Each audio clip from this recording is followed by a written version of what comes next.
সুপ্রিয় শিক্ষার্থীবৃন্দ এবং যারা এই অনুষ্ঠান দেখছেন, বাংলাদেশ উন্মুক্ত বিশ্ববিদ্যালয়ের পক্ষ থেকে আমি সাদিয়া আফরোজ সুলতানা আপনাদের আন্তরিক শুভেচ্ছা জানিয়ে আজকের এই অনুষ্ঠান শুরু করছি। আজ আমরা আমাদের এই নিয়মিত শিক্ষা অনুষ্ঠানে ওপেন স্কুল পরিচালিত এসএসসি প্রোগ্রামের সাধারণ বিজ্ঞান পাঠ্য বইয়ের সংবাদ আদান প্রদান ইউনিট থেকে টেলিগ্রাফ, টেলিফোন এবং রেডিও যন্ত্র সম্পর্কে আলোচনা করব। শিক্ষার্থী বন্ধুরা, সাধারণ বিজ্ঞান পাঠ্য বইটি হাতের কাছে রাখুন এবং কিছু কাগজ ও কলম নিন যেন প্রয়োজনীয় অংশ নোট করে রাখতে পারেন। এই অনুষ্ঠানে আমরা টেলিগ্রাফ, টেলিফোন এবং রেডিও যন্ত্রের যেসব বিষয় নিয়ে আলোচনা করব তা প্রথমেই এক নজরে দেখে নেই। টেলিগ্রাফের গঠন ও কার্যপ্রণালী, টেলিফোনের গঠন ও কার্যপ্রণালী, বেতার ব্যবস্থায় শব্দ প্রেরণ ও গ্রহণের কার্যপ্রণালী। টেলিগ্রাফের নাম আপনারা কম বেশি সকলেই শুনেছেন। আমরা সাধারণভাবে জানি টেলিগ্রাফের সাহায্যে অল্প সময়ে জরুরি সংবাদ প্রেরণ করা হয়, কিন্তু এই সংবাদ প্রেরণ পদ্ধতির সাথে বেশিরভাগ লোকই পরিচিত নন। চলুন এখন আমরা আলোচনার মাধ্যমেই সহজভাবে টেলিগ্রাফের গঠন এবং কার্যপ্রণালী সম্পর্কে জেনে নেই।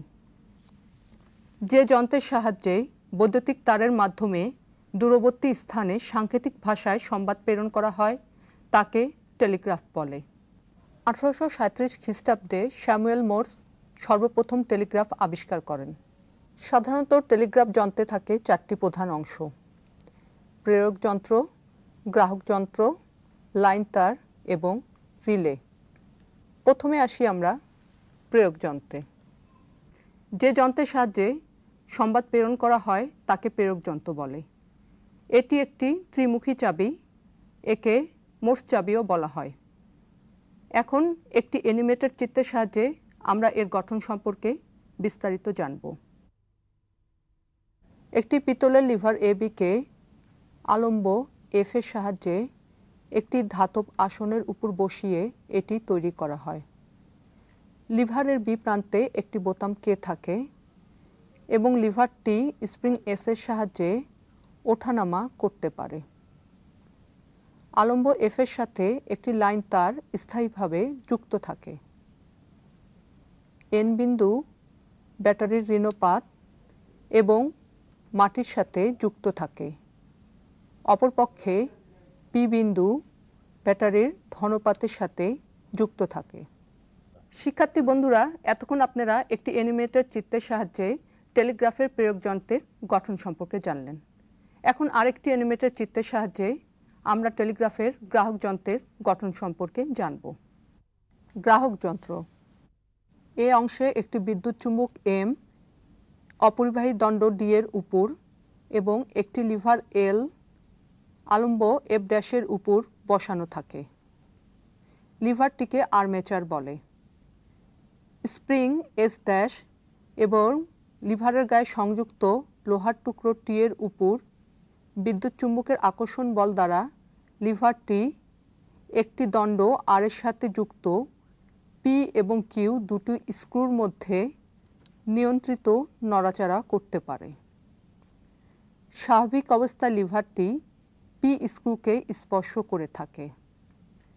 বিদ্যুৎ চুম্বকের সাথে পেঁচানো তারের এক প্রান্ত মাটির সাথে এবং অপর প্রান্ত লাইন তারের সাথে যুক্ত থাকে। লাইন তার।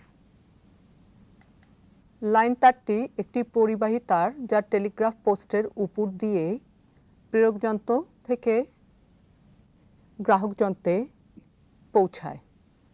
আমরা আগেই জেনেছি লাইন তারের এক প্রান্ত প্রেরক যন্ত্রের আলম্ব এফ এর সাথে এবং অপর প্রান্ত গ্রাহক যন্ত্রের বিদ্যুৎ চুম্বকের সাথে পেঁচানো তারের এক প্রান্ত এম এর সাথে যুক্ত থাকে।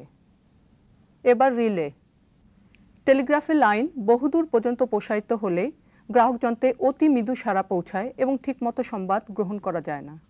এক্ষেত্রে রিলে ব্যবহার করা হয়। রিলে দ্বারা প্রেরক যন্ত্রের মৃদু সংকেত সমূহকে বিবর্ধিত করা হয়। শিক্ষার্থী বন্ধুরা, এতক্ষণ আপনারা অ্যানিমেটেড চিত্রের সাহায্যে টেলিগ্রাফের গঠন সম্পর্কে জানলেন। এখন আমরা আরেকটি অ্যানিমেটেড চিত্রের সাহায্যে এর কার্যপ্রণালী সম্পর্কে জানব। বোতাম কে টিপলে বিদ্যুৎ প্রবাহ লাইন তারের মধ্য দিয়ে বৈদ্যুতিক চুম্বক এমে পৌঁছায় এবং সেখান থেকে মাটির মধ্যে দিয়ে ব্যাটারির ঋণপাতে পৌঁছে বর্তনী সম্পূর্ণ করে। কাজেই বর্তনী সম্পূর্ণ হওয়ার ফলে বিদ্যুৎ চুম্বকটি চুম্বকিত হয়। ফলে চুম্বকের আকর্ষণে লিভার কিউ স্ক্রুতে আঘাত করে টিক শব্দ করে। আবার বোতামটি ছেড়ে দিলে বিদ্যুৎ চুম্বকের চুম্বকত্ব নষ্ট হয়। ফলে লিভারটি স্প্রিং এক্স ড্যাশের টানে পুনরায় পি স্ক্রুতে আঘাত করে টিক শব্দ করে। এভাবে বোতাম টেপার সময় নিয়ন্ত্রণ করে গ্রাহক যন্ত্রে দু প্রকারের শব্দ উৎপন্ন করা হয়: হ্রস্ব শব্দ এবং দীর্ঘ শব্দ। হ্রস্ব শব্দকে টরে বা ডট বা বিন্দু এবং দীর্ঘ শব্দকে টক্কা বা ড্যাশ বা রেখা বলে। হ্রস্ব শব্দ উৎপন্ন করার জন্য সংক্ষিপ্ত সময়ের জন্য প্রেরক যন্ত্রের বোতামটি টেপা হয় এবং দীর্ঘ শব্দ উৎপন্ন করার জন্য এর প্রায় 3 গুণ সময় লাগে। মোর্সের সংকেত অনুসারে প্রতিটি অক্ষর আবার ভিন্ন ভিন্ন সংখ্যক টরে বা টক্কা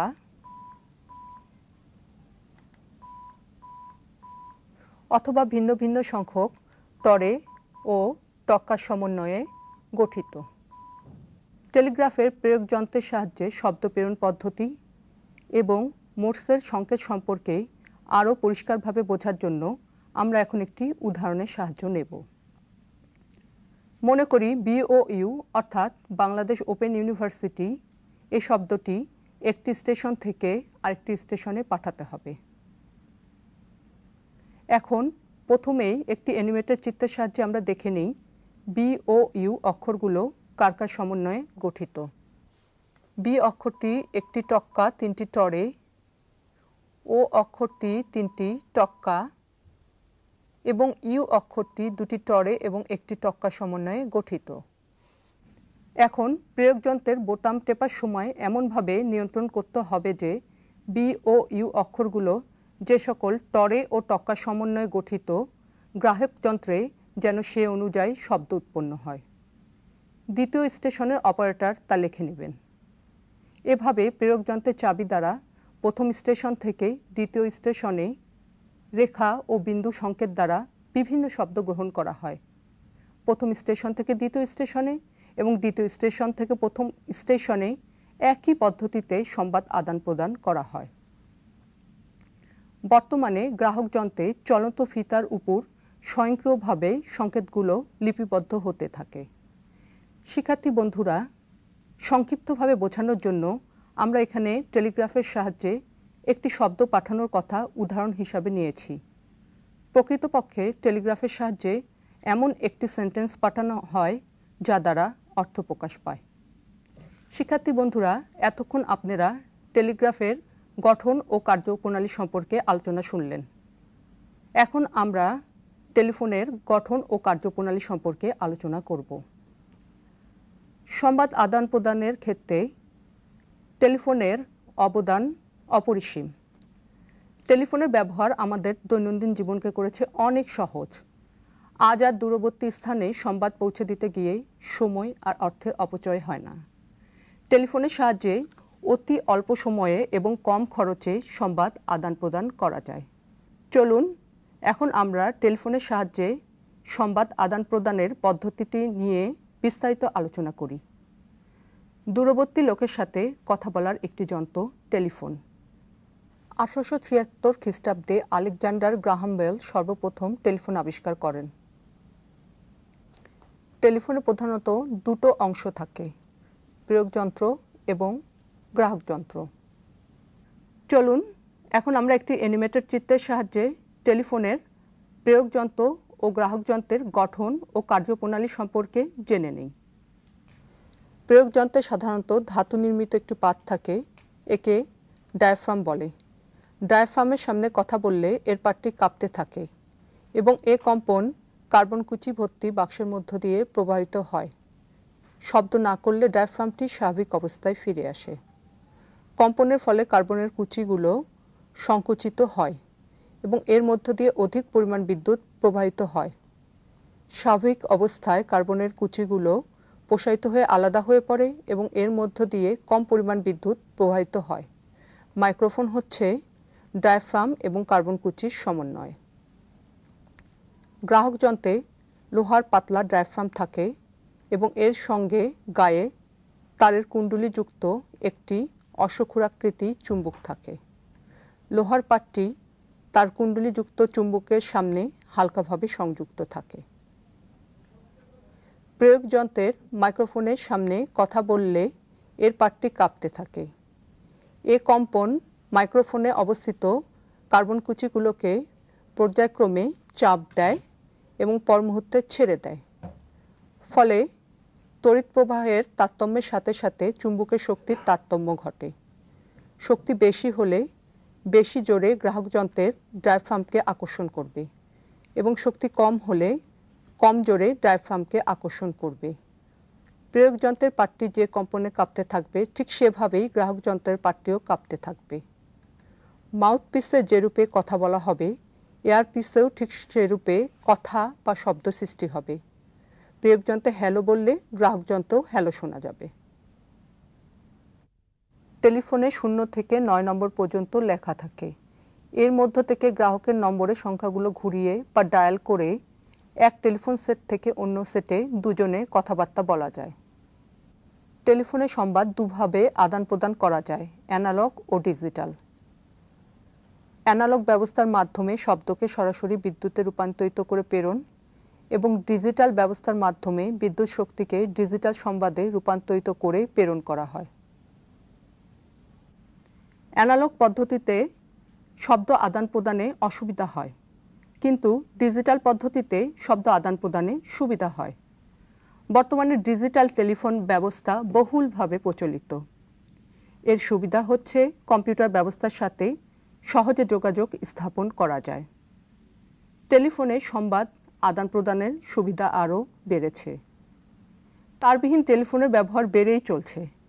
আজকাল মোবাইল টেলিফোনে অতি সহজে যে কোনো জায়গাতে যোগাযোগ করা সম্ভব হয়। টেলিফোনের সাহায্যে সংবাদ আদান প্রদানের ক্ষেত্রে দু রকম ব্যবস্থা রয়েছে, এক্সচেঞ্জের মাধ্যমে ও সরাসরি ডায়ালিং করে। প্রথমটিতে অপারেটরকে নম্বর বললে নির্দিষ্ট স্থানে, বিশেষ করে মফস্বল শহরে, এমনকি ছোট থানা শহরে যোগাযোগের ব্যবস্থা করে দেওয়া হয়। একে ট্রাঙ্কল বলে। দ্বিতীয়টিতে গ্রাহক নিজে দেশের এক স্থান থেকে অন্য স্থানে সরাসরি ডায়ালিংয়ের মাধ্যমে কথা বলতে পারে। একে এনডব্লিউডি বা ন্যাশন ওয়াইড ডায়ালিং বলে। বড় বড় শহর থেকে পৃথিবীর যে কোনো অঞ্চলের মানুষের সাথে সরাসরি ডায়ালিংয়ের মাধ্যমে কথা বলা যায়। একে আইএসডি বা ইন্টারন্যাশনাল সাবস্ক্রাইবার ডায়ালিং বলে। টেলিফোন প্রযুক্তি এত বেশি উন্নতি করেছে যে সমগ্র বিশ্বের সংবাদ যে কোনো অঞ্চলের মানুষের কাছে এক মুহূর্তের মধ্যে পৌঁছানো সম্ভব। শিক্ষার্থী বন্ধুরা, এতক্ষণ আপনারা টেলিফোনের গঠন ও কার্যপ্রণালী সম্পর্কে বিস্তারিত আলোচনা শুনলেন। চলুন এখন আমরা রেডিওর গঠন এবং কার্যপ্রণালী সম্পর্কে বিস্তারিত আলোচনা করি। সংবাদ আদান প্রদানের ক্ষেত্রে রেডিওর অবদান অনস্বীকার্য। আমাদের দেশে বহুদিন থেকেই রেডিওর ব্যবহার শুরু হয়েছে। এটি যোগাযোগের একটি অন্যতম গুরুত্বপূর্ণ মাধ্যম। ইটালি বিজ্ঞানী মার্কনি সর্বপ্রথম রেডিও আবিষ্কার করেন। তবে স্যার জগদীশচন্দ্র বসু এবং আলেকজান্ডার পভো প্রায় একই সময় রেডিও আবিষ্কার করেন। রেডিও সম্পর্কে বিস্তারিত আলোচনার পূর্বে আমরা সংক্ষিপ্ত আকারে তরঙ্গ সম্পর্কে আলোচনা করব, যা পরবর্তীতে আমাদের রেডিও ব্যবস্থা বুঝতে সহায়তা করবে। শিক্ষার্থী বন্ধুরা, আপনারা জানেন শব্দ তরঙ্গ আকারে সঞ্চালিত হয় এবং এটি চলাচলের জন্য মাধ্যমের প্রয়োজন। কিন্তু তাপ, আলো, বেতার ইত্যাদি তরঙ্গ চলাচলের জন্য মাধ্যমের প্রয়োজন হয় না। এদের বেগও বেশি, কম্পাঙ্কও বেশি। বেতার তরঙ্গ আলোর বেগে চলাচল করতে পারে। রেডিও ব্যবস্থার দুটো গুরুত্বপূর্ণ অংশ, একটি প্রেরণ ব্যবস্থা এবং অন্যটি গ্রহণ ব্যবস্থা। প্রেরণ ব্যবস্থায় শব্দ তরঙ্গকে বেতার তরঙ্গে পরিণত করে সঞ্চালনের ব্যবস্থা করা হয়। আবার গ্রহণ ব্যবস্থায় বেতার তরঙ্গকে শব্দ তরঙ্গে পরিণত করে শোনার ব্যবস্থা করা হয়। প্রেরণ ব্যবস্থা সম্পর্কে আলোচনা করতে গেলে প্রথমে আসে প্রেরক যন্ত্রের কথা, তারপর বেতার তরঙ্গ সঞ্চালন। প্রেরক যন্ত্র এ ব্যবস্থার একটি অতি গুরুত্বপূর্ণ অংশ। এটি রেডিও স্টেশনে সংরক্ষিত থাকে। এর উদ্দেশ্য বেতার তরঙ্গ উৎপাদন। প্রেরক যন্ত্রের গুরুত্বপূর্ণ অংশগুলো হল মাইক্রোফোন, অডিও বিবর্ধক, অসিলেটর এবং মডুলেটর। শিক্ষার্থী বন্ধুরা, এখন আমরা একটি অ্যানিমেটেড চিত্রের মাধ্যমে প্রেরক যন্ত্রের সাহায্যে বেতার তরঙ্গ উৎপাদনের প্রক্রিয়াটি নিয়ে বিস্তারিত আলোচনা করব। মাইক্রোফোন এমন একটি ডিভাইস যা শব্দ তরঙ্গকে অডিও বৈদ্যুতিক সিগন্যালে পরিণত করে। মাইক্রোফোন থেকে প্রাপ্ত অডিও বৈদ্যুতিক সিগন্যাল দুর্বল হওয়ায় এটি বিবর্ধনের জন্য আমরা অডিও বিবর্ধকে পাঠাই। ফলে বিবর্ধিত অডিও বৈদ্যুতিক সিগন্যাল পাওয়া যায়, যা মডুলেশনের জন্য পরবর্তীতে মডুলেটরে পাঠানো হয়। এখন আমরা আসি অসিলেটরে। অসিলেটরের কাজ উচ্চ কম্পাঙ্কের সিগন্যাল তৈরি করা, যাকে বাহক তরঙ্গ বলে।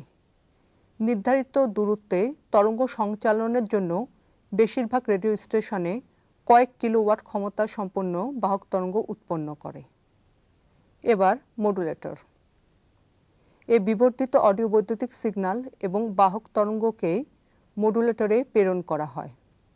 এক্ষেত্রে অডিও বৈদ্যুতিক সিগন্যাল বাহক তরঙ্গের উপরই পাতিত হয়। ফলে মডুলেটেড তরঙ্গ বা বেতার তরঙ্গ পাওয়া যায় এবং যে পদ্ধতিতে এ মডুলেটেড তরঙ্গ বা বেতার তরঙ্গ উৎপন্ন হয় তাকে মডুলেশন বলে। এখন এ বেতার তরঙ্গকে বিবর্ধনের জন্য বিবর্ধকে পাঠানো হয়, ফলে বিবর্ধিত বেতার তরঙ্গ পাওয়া যায়। বেতার তরঙ্গ সঞ্চালন। এ বিবর্ধিত বেতার তরঙ্গকে প্রেরক অ্যান্টেনার সাহায্যে চারিদিকে ছড়িয়ে দেওয়া হয়।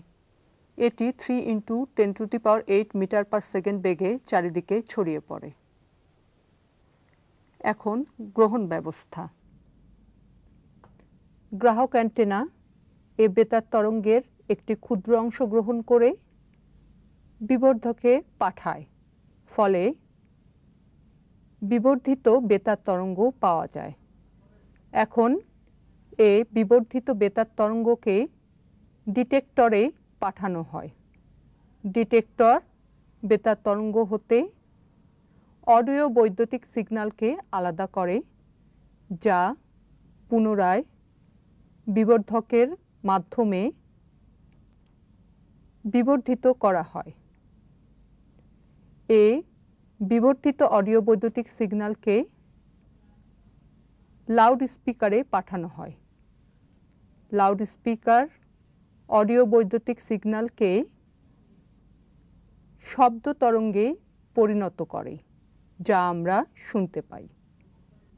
বিভিন্ন রেডিও স্টেশন থেকে প্রতিদিন আবার বিভিন্ন দৈর্ঘ্যের তরঙ্গ একই সময়ে ছাড়া হয়।